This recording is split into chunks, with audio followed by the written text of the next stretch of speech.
Microphone soft, tense Jenny voice, one breath at a time. There are places you can hide in a restaurant. But none of them can save you for long. Not the bathroom stalls, they check there first. Not the storage rooms, one flashlight, and you're done. Not even behind the counter, too bright, too crowded. But there's one door. One cold, heavy steel door. That feels like it leads to another world. A place where sound disappears. Where your fingers go numb. Where your heartbeat becomes the only thing you can hear. And on one winter night, a 6-year-old girl walked toward that door, with someone standing right behind her. The camera glitched. The door closed. And by the time the lights came back on, she was gone.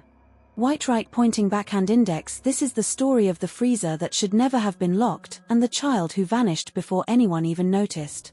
The first people to reach the freezer door were 2 waiters, Marco and Jen. Marco tried to laugh it off at first. No way she'd go in there. Kids hate the cold. But his hands shook as he pulled the metal handle. Inside, a wave of icy air spilled out. Fog rolled across the floor like smoke. Shelves of frozen vegetables and packaged meats lined the walls. But no Ava. They checked behind every crate. Every corner. Even inside the plastic crates. Nothing. Still, something felt wrong. The freezer door had been locked from the outside. Not latched. Locked. Someone had to have turned the mechanism deliberately. That meant someone was the last person to touch that door. And that someone wasn't talking. Outside, Ava's mother began screaming her daughter's name as Deputy Harlan arrived. The officer's first question chilled everyone. If she's not in here, where did she go? Investigators sealed the diner. No one in, no one out. Every staff member repeated the same thing. I didn't see her walk out. I swear she didn't pass me. The back door alarm never went off. It didn't make sense. Until Harlan remembered, the freezer had one tiny camera above it. Old. Grainy. But still running. When they pulled up the footage, the first minutes showed nothing unusual: employees walking past, customers laughing, servers carrying trays. But then, at 7:42 p.m., the footage flickered.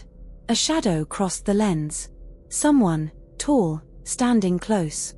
The camera glitched for 5 seconds. And when it came back, the freezer door was slightly open. Later, tech teams would confirm the video had been intentionally tampered with. Someone didn't want the truth seen. When detectives replayed the footage frame by frame, they caught something horrifying in the last seconds before the glitch. A tiny figure. A little girl's shoes. Standing just inches from the freezer door. Ava called her. She wasn't walking in. She wasn't running. She was being guided. A hand, adult-sized, rested on her shoulder. Her head was tilted, as if listening to someone she trusted. Then the glitch hit. The next frame showed only the empty hallway. Someone had removed her from camera view. Her parents collapsed when investigators told them. Not because Ava walked into danger, but because she didn't walk in alone.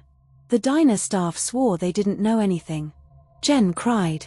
Marco looked sick. But another worker, Felix, stood strangely still. Felix had been working the freezer station for weeks. He never smiled. He never talked to customers. And when officers asked him to show his locker, he refused. That was enough for a warrant. Inside his locker they found a child's bracelet, a half-burned drawing, a notebook filled with scribbles about cold rooms and quiet places. Felix insisted they were unrelated. But detectives knew better. Still, none of it proved he'd touched the freezer door that night. A worker stepped forward with a confession. I saw Felix step outside during the dinner rush. But the back door's camera showed nothing. Because it had been unplugged. Detectives followed tiny footprints behind the restaurant, leading to a dark alley. Ava's footprints. But they stopped abruptly at the alley's end. And another set of prints, adult ones, overlapped them. Something about the ground was strange. The snow was disturbed in a perfect rectangle. As if a vehicle had been sitting there, waiting. Just when detectives feared they were running out of leads, a forensic specialist returned with results. On the inside handle of the freezer door, they found Ava's fingerprints, but also another set, larger, smudged, pressed onto the handle with force. Someone pushed the door closed from inside, which meant the suspect wasn't guiding Ava into the freezer, he was trying to keep her out. Suddenly, the timeline shifted. What if Ava wasn't abducted in the diner? What if she was running from someone, and Felix was trying to hide her? A breakthrough came when Ava's cracked phone, found on the counter, was unlocked. Her last recorded audio message was chilling. "Mom, the man said he wants to take me home. But I don't know him."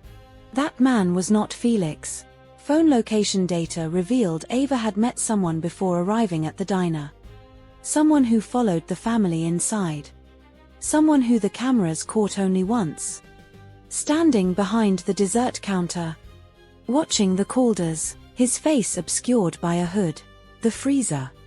The glitch. The panic. All of it was misdirection. Ava had escaped him. She had run. She hid in the coldest place she could find, and he took her the moment she stepped outside. 2 days later, police found Ava alive, cold, dehydrated, in shock inside an abandoned van on the outskirts of Northwood Ridge. The man who took her fled the state. Felix, the worker everyone suspected, was cleared entirely. His strange behavior came from fear. He'd seen the man earlier and didn't know how to help. Ava would later tell investigators. The freezer wasn't scary.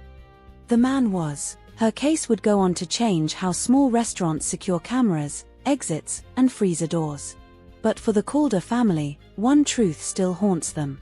Ava survived not because someone protected her, but because she protected herself. And that is what happened the night a little girl disappeared inside a warm, crowded restaurant and the entire world froze around her.